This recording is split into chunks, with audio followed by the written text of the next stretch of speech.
Do with your right hand. Well, it's great to be here, and what a beautiful country this is. I went up to the Martin's Camp today, and what a beautiful place that is.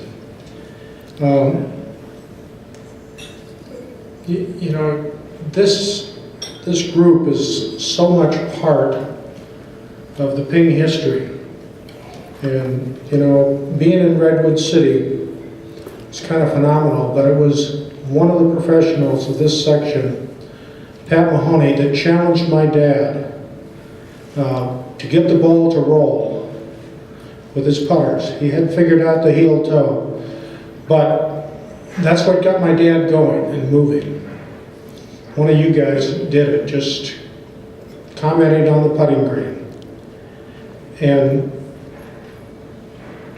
it's just, you know, I was 13 when my dad started building putters. I was drilling the hole in the club head for the shaft to go in.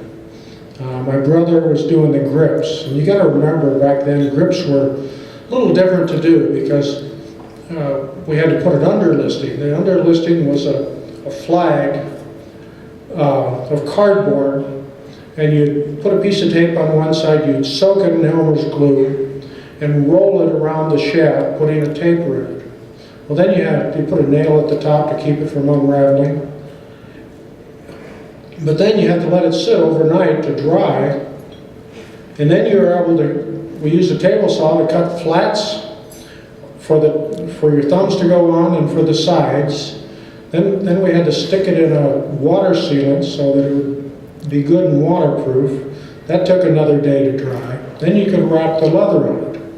Now you compare that to what we do today, man, it's like nothing to get a grip on today. Then you can play it like right now. It's just a real neat time. You know, but we've been through so much, and there's so much farther to go. But I had a real big loss here earlier in losing Mike Brannon. Close friend, a partner many times on the golf course with me.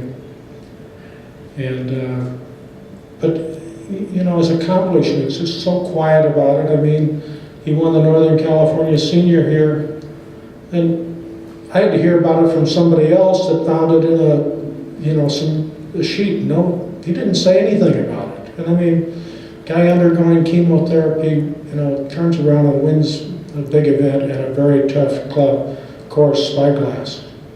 You know, but that's the type of guy Mike was. And I mean, I just want to thank the Lord for the time that we had with Mike.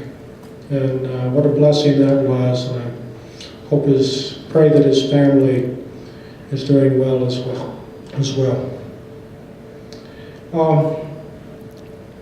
This year, you know, it's been the long putter or the anchored putter has been the topic of things. And I had a real difficult time with that because I think taking anchoring away takes the enjoyment away of golf from so many.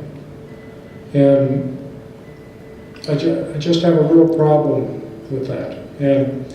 But how do I feel about it?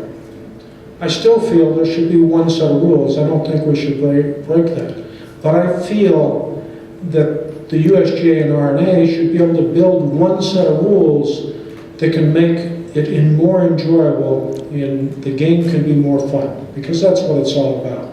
So many people want to enjoy the game, and let's not take things away. We build, you know, clubs for handicapped people that without limbs. We're working on a club right now. The shaft is 66 inches long. The guy's got a paddle. He doesn't really have arms. He can tuck it under his arm. He hits it 150 yards. So we're working on a special grip. You know,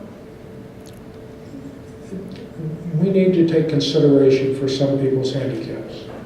And, you know, I know of nobody than the PGA of America that does more for this game, for making it enjoyable. I want to thank all of you for what you're doing. One of my competitors made a comment about drivers and what he thought about it recently, and I just want to state that I totally disagree with him, because to me, right now is one of the most exciting times that I've ever had because of the things that are going on in the development process. We're working on things, in multitude of things, that are going to improve the golf club. And they're different. You know, I can't tell you what they are, but what I can say, when you work to develop golf clubs, you cannot leave anything unturned. Because you got to look at the aerodynamics, you got to look at the weighting, we're constantly looking where we can get a gram of weight or a tenth of a gram of weight from one spot and be able to get it so it can be more effective to us, so that, you know, every one of our clubs in the G series of drivers, we've been moving the center of gravity back and down and haven't faulted once at that. And with the G25, we made the biggest step we've ever made, okay? But you got to remember, it takes a lot of little things to get to that. And developing with clubs is far from over. And we're having a lot of fun. And when the USGA makes new rules, that just adds new challenges to us. So, you know, it's a challenge to lead. And our goal has always been to lead this industry in golf clubs and service.